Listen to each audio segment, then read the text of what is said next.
Golden diamonds తరుగు తక్కువ బంగారం ఎక్కువ విజయవాడ బెంగళూరు మరియు వైజాగ్ బ్రాంచ్లలో.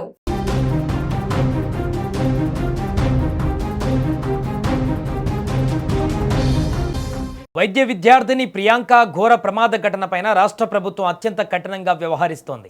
అన్యాయానికి గురైన విద్యార్థిని కుటుంబానికి న్యాయం చేసేందుకు స్వయంగా రాష్ట్ర హోంశాఖ మంత్రి వంగలపూడి అనిత రంగంలోకి దిగారు. ఈ ఘటనపైన జిల్లా ఎస్పీతో మాట్లాడి దర్యాప్తు పురోగతి తెలుసుకోవడమే కాకుండా ప్రియాంక తండ్రికి స్వయంగా ఫోన్ చేసి ధైర్యం చెప్పారు. నిందితులను ఇప్పటికే అరెస్టు చేశామని, వారిపై చట్ట ప్రకారం అత్యంత కఠిన చర్యలు తీసుకుంటామని భరోసా ఇచ్చారు.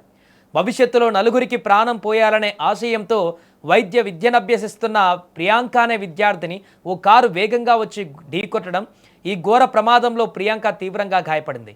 ఉన్నతమైన ఆశయాలతో చదువుకుంటున్న ఒక వైద్య విద్యార్థిని జీవితం ఈ ప్రమాదంతో ఒక్కసారిగా ప్రమాదంలో పడింది.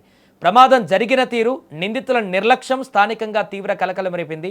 ఈ ఘటనపైన సర్వత్రా నిరసనలు, ఆగ్రహ జ్వాలలు వ్యక్తమవుతున్నాయి. ఒక విద్యార్థిని పైన జరిగిన ఈ అన్యాయం పైన ప్రభుత్వం కూడా అతివేగంగా స్పందించవలసిన పరిస్థితి ఏర్పడింది. వైద్య విద్యార్థిని ప్రియాంక ఘటన వెలుగులోకి రాగానే రాష్ట్ర హోంశాఖ మంత్రి వంగలపూడి అనిత తీవ్రంగా స్పందించారు. శాంతి భద్రతల విషయంలోనూ, మహిళలు మరియు విద్యార్థినిల భద్రత విషయంలోనూ రాజీ పడేది లేదని ఆమె స్పష్టం చేశారు. వెంటనే జిల్లా ఎస్పీతో హోంమంత్రి ఫోన్లో మాట్లాడారు. దర్యాప్తు ఏ దశలో ఉందో ఆరా తీశారు.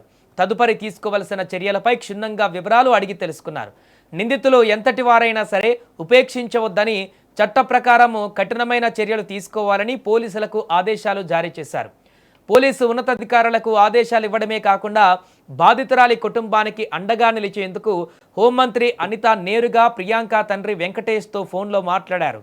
కూతురు ప్రమాదంలో ఉండి తీవ్ర మనోవేదనకు గురవుతున్న ఆ తండ్రికి ఆమె ధైర్యం చెప్పారు. మీకు ప్రభుత్వం అన్ని విధాలా అండగా ఉంటుంది, ఎలాంటి భయం వద్దు అని భరోసా ఇచ్చారు. ప్రమాదం జరిగిన వెంటనే పోలీసులు వేగంగా స్పందించారని, నిందితులను ఇప్పటికే అరెస్టు చేసి రిమాండ్కు తరలించామని ఆమె ఆయనకు స్పష్టం చేశారు. ఒక బాధ్యతాయుతమైన హోంమంత్రిగా బాధితులకు న్యాయం చేస్తామంటూ కూడా చెప్పడంతో ఈ యొక్క కేసులో కీలకంగా మారింది. ఈ కేసులో పోలీసులు సైతం అంతే వేగంగా వ్యూహాత్మకంగా వ్యవహరించారు. ఘటన జరిగిన వెంటనే రంగంలోకి దిగి నిందితులను అదుపులోకి తీసుకున్నారు. వారిపై సంబంధిత సెక్షన్ల కింద కేసులు నమోదు చేసి రిమాండ్కు తరలించారు. దర్యాప్తును మరింత వేగవంతం చేసి కోర్టులో నిందితులను కఠిన శిక్ష పడేలా బలమైనటువంటి ఆధారాలు కూడా సేకరిస్తున్నారు. చట్ట ప్రకారం దోషులకు శిక్ష పడితేనే ఇలాంటి ఘటనలు పునరావృతం కాకుండా ఉంటాయని హోంమంత్రి స్పష్టం చేశారు. బాధిత కుటుంబానికి పూర్తి స్థాయిలో న్యాయం జరిగేలా చూసే బాధ్యత ప్రభుత్వం తీసుకుంటుందని హోంమంత్రి అనిత పునరుద్ఘాటించారు. మొత్తానికి వైద్య విద్యార్థిని మృతి ఏపీలో ఇప్పుడు కలకలం రేపుతోంది.